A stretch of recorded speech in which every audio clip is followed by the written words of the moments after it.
Allahu Akbar, Allahu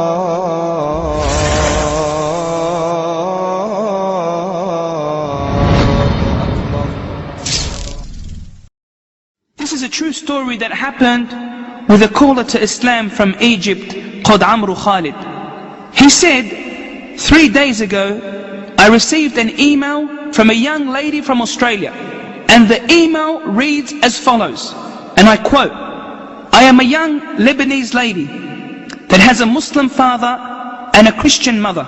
For the first 10 years of my life, I lived in Lebanon.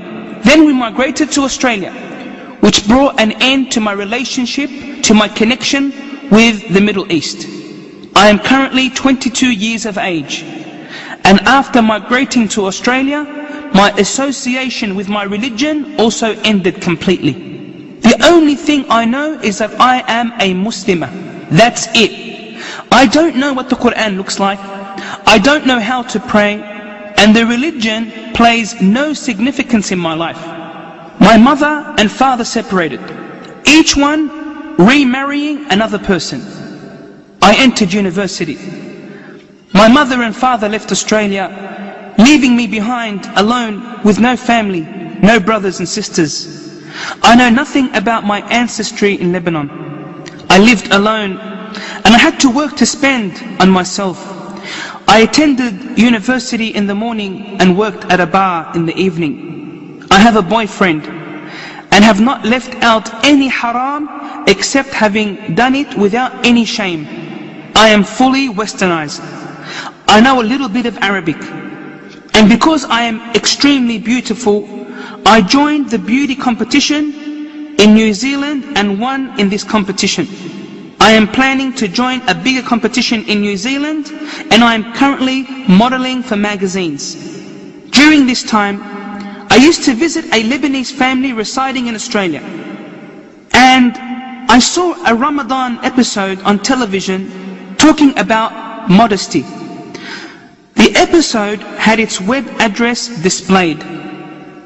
I went through a nervous breakdown. It was as though this episode was addressing me directly. I am sending you this email to ask, is it possible for Allah to accept me? In other words, forgive me?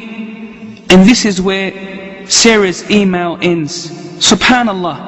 No matter how long a person's iman is, the soul of a person longs for its creator, just as the stomach hungers for food, so too does the soul long for Allah. This caller to Islam wrote back advising her about the conditions of repentance, and that Allah will of course forgive her if she repents.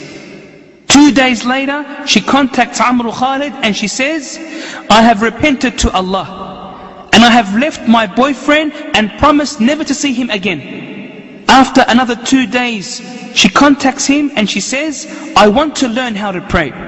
Then another 2 days pass and she says, I would like some Quranic audio tapes. So he sends her some tapes via DHL courier.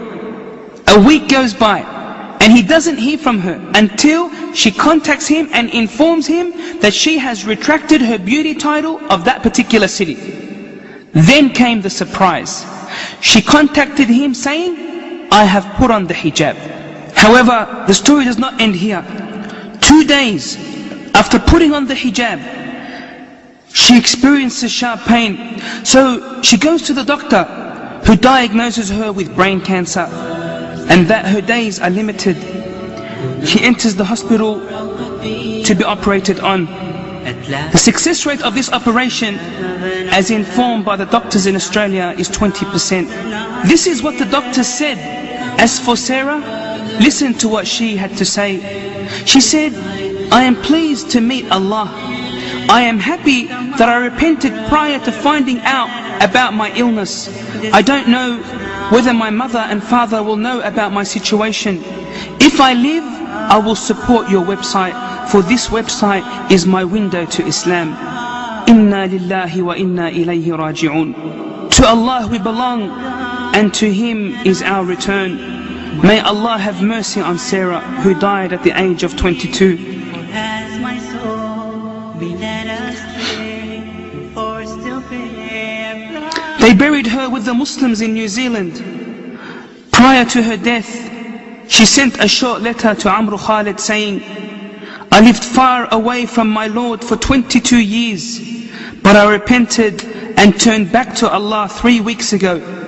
I don't know many Muslims besides you and this internet forum. I urge you to make dua for me that Allah has mercy on me and to forgive me. Make dua to Allah to guide my mother, for she does not know anything about me. Signed, Sarah. كل نفس ذائقة الموت.